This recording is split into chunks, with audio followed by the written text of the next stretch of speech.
She built a network that reaches billions, and on May 7th, 2026, she was gone. Now, the Christian broadcasting world is asking two questions nobody saw coming. What really killed Joni Lamb? And who runs Daystar next? Before we begin, a brief but important note. Everything in this video is drawn exclusively from named, verified sources, including Daystar's own official network statement, the Roy's Report, Religion News Service, the Dallas Morning News, the Fort Worth Star-Telegram, the Christian Post, NPR, NBC News, the Economic Times, the Hindustan Times, Wikipedia's confirmed death record, and peer-reviewed medical literature from the Cleveland Clinic and NYU Langone. All allegations are presented as allegations, all denials are reported as denials. This is a factual, sourced account of a significant and still developing story. There are moments in the story of any institution when everything that has been building beneath the surface finally comes fully into the light, not gradually, but all at once, in a single, irreversible event. For the Daystar Television Network, that moment arrived on the morning of May 7th, 2026, when the network's board of directors issued a statement confirming that Joni Lamb, co-founder, president, and executive producer of Daystar, had died at her home in Bedford, Texas at the age of 65. The statement said she had graduated to heaven. It spoke of her love for the Lord and for the people the ministry serves. It expressed the board's grief and gratitude for the legacy of faith she left behind. And it added language that would quickly become significant, that Joni had already worked with leadership and the board to ensure an executive leadership team was in place so the ministry would continue uninterrupted. What it did not say was who that leadership team was. What it did not say was what Joni had been fighting medically in the weeks and months before her death. And what it did not say was that her eldest son, Jonathan Lamb, who had been fired from the network 6 months earlier and had not reconciled with his mother, was not called to her bedside. He learned she was gone only after she had already passed. Those three silences, about the cause of death, about succession, and about Jonathan, are not incidental. They are the architecture of the story that follows. To understand them fully, you have to understand who Joni Lamb was, what she built, what she fought over with her family, and what she chose to keep private until the very end. And you have to start at the beginning, because the end of the story cannot be honestly told without it. Joni Lamb was born Joni Trammell in 1960 and raised in Greenville, South Carolina, in a Pentecostal family where faith was the organizing center of daily life. Her family attended Tremont Avenue Church of God. It was there, during a revival meeting, that she met a young traveling preacher named Marcus Lamb. They married in 1982. The couple immediately set out as evangelists, living on the road and building a ministry one church at a time. In 1984, they settled in Montgomery, Alabama, where they purchased the state's first full-power Christian television station. After 6 years, they sold it and moved to Dallas-Fort Worth in 1990. By 1993, they had co-founded the Daystar Television Network under Word of God Fellowship. The network officially launched on New Year's Eve 1997. What followed was extraordinary growth.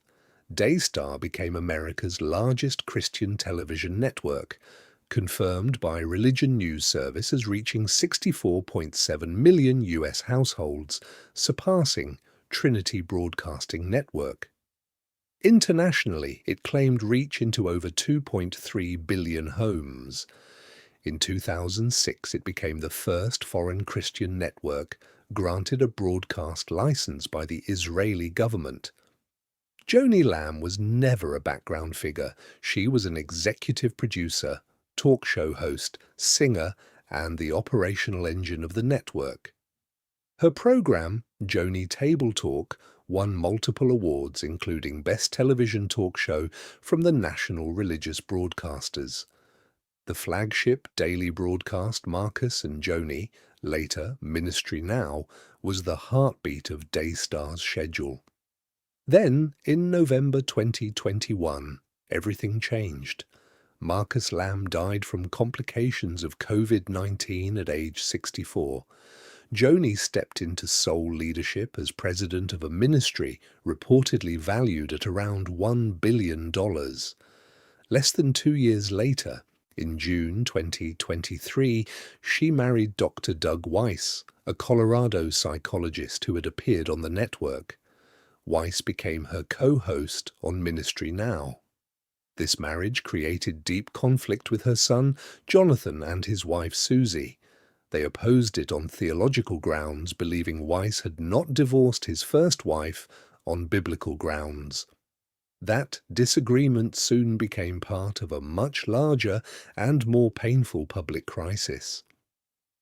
According to investigative reporting by the Roy's Report, Jonathan and Susie alleged that in 2021, Jonathan discovered a male family member, referred to publicly only as Pete, in circumstances they described as sexually abusive, toward their then 5-year-old daughter. They claimed Marcus and Joni urged them not to go to police, and that after Joni met privately with the child, the girl stopped talking about the incident. Joni strongly and repeatedly denied any cover-up, calling the allegations completely false and accusing Jonathan of fabricating a smear campaign, because he was not named president after Marcus's death. Jonathan was fired from Daystar in November 2024. The Colleyville Police Department investigated but closed the case in May 2025 without charges, citing insufficient evidence, while saying it would reopen if the child made a formal disclosure. The public emergence of these allegations led to more than 30 major broadcasting partners leaving Daystar, including Joyce Meyer, Greg Laurie, Jack Hibbs, and others. Daystar described most departures as routine contract decisions. Meanwhile, Doug Weiss faced renewed scrutiny over 2 formal letters of admonition from Colorado licensing boards and accounts from former clients published by the Roy's Report. Then Joni disappeared from the screen.